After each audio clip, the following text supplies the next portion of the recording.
Hi, I'm Nathan Speir.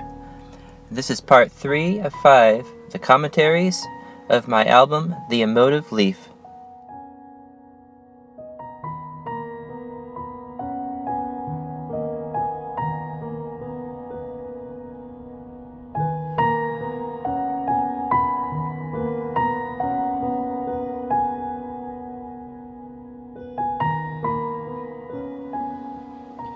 Tears That Heal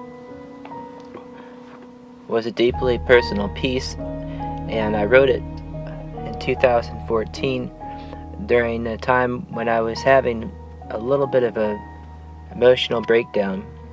After I finished the piece, I wasn't even sure that I wanted to share it with anybody for weeks because it struck a very personal chord inside me, and it embodied the way I was feeling at the time.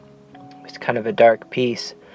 In the end, when I took an objective approach to finish everything in production, though, it became a healing experience for myself, which is why I gave it the name Tears That Heal.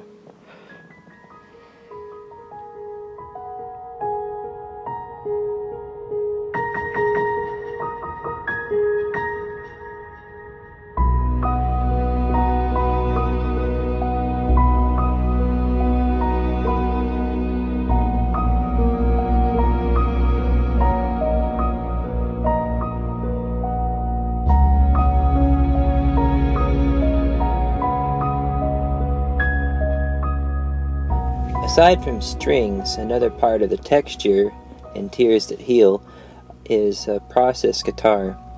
It's a part that I ended up performing myself with some virtual instruments through my computer and keyboard. But originally, I had in mind a former colleague in the past to perform the part with a process guitar of his own. This would have, I believe, dramatically changed the character of the piece, and I was very excited, anticipating what the outcome might have been. Unfortunately, the timing didn't work out for my production deadline, and taking things as they come, going with the flow, I ended up orchestrating something else myself, which was just enough ambience and texture for this piece to have the effect I was looking for.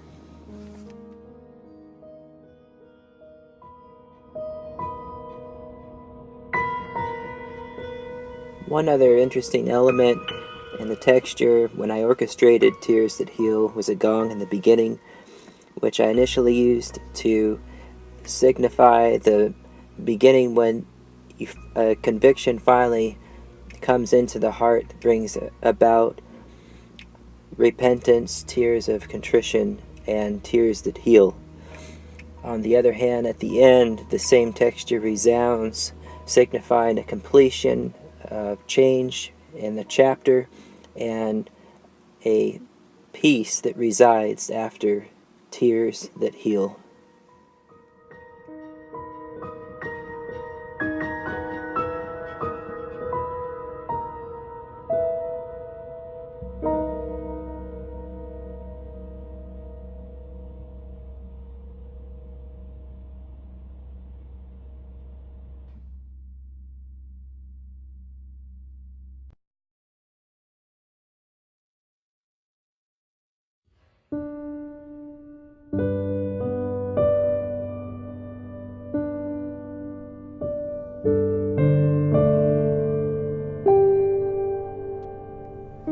Accepting the medicine was the next chapter in the emotive leaf, the part of life and the part of anybody's journey when the things that come our way have to be accepted.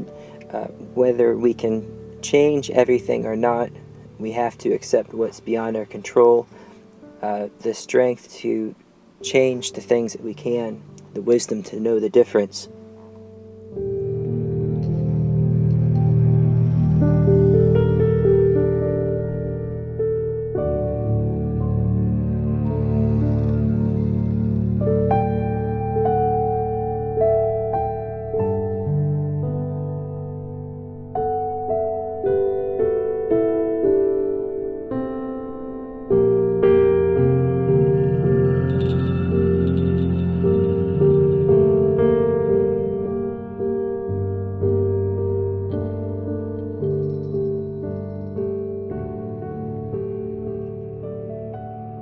As I orchestrated Accepting the Medicine, like many of the pieces in the Emotive Leaf, I didn't want to have an overly dramatic effect in any of them, but a resounding, underlying, calming effect that gives people peace, not something that just stirs up so much emotion or so much excitement that it agitates them. I wanted the pieces, as I orchestrated these, to be something they can listen to even if they're not trying to reach at peak emotion or sulk, if you will, in any one dark place, but also be able to reach a calm place, an abiding place that they're comfortable visiting again and again.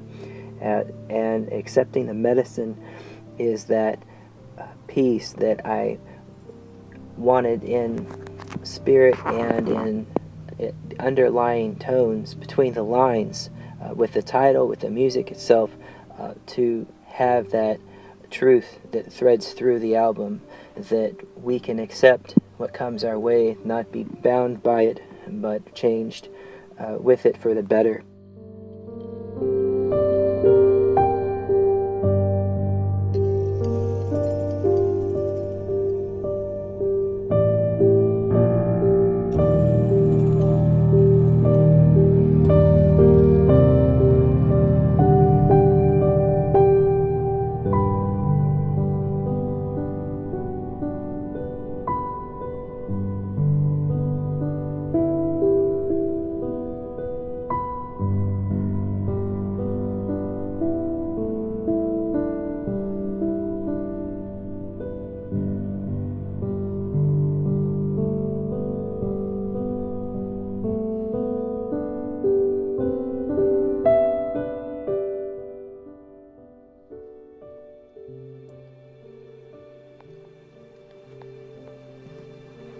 Across my life, I've had influences of various artists in the jazz genre, including Keith Jarrett and Pat Metheny, Thelonious Monk, to name a few. And time to time, I sit down and I play much more in the approach of Keith Jarrett, to almost channel music out of myself and let the colors paint as I go a piece before me. And that's how the piece A Dear Friend came to be. As I played it, I could hear a bass accompany me in the background, and after I finished the piano performance later, I added that in the production, and I knew that this was just all it needed. It fitted everything perfectly, leaving the space in between for the listener.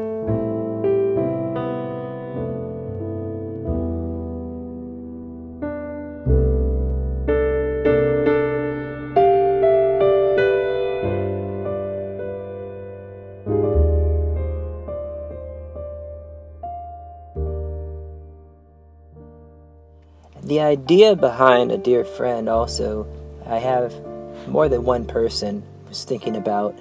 There's a dear friend, it's not pluralized, meaning more than one person.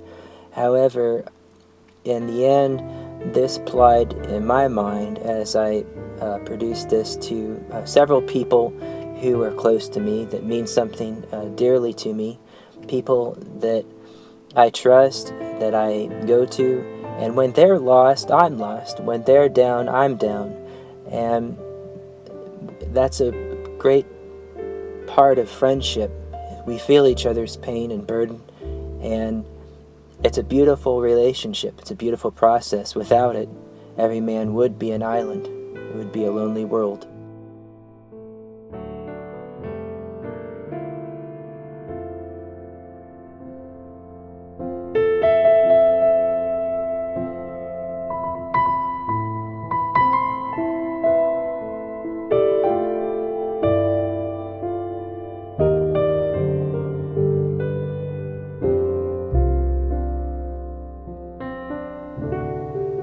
Music itself is an abstract friendship of mine, which is an understatement, and not to undermine personal relationships I have with other human beings, of course. And The music in the Emotive leaf is, in a way, expression of that dear friend. With music, the music that I produce, that we listen to and enjoy, and the music of life itself.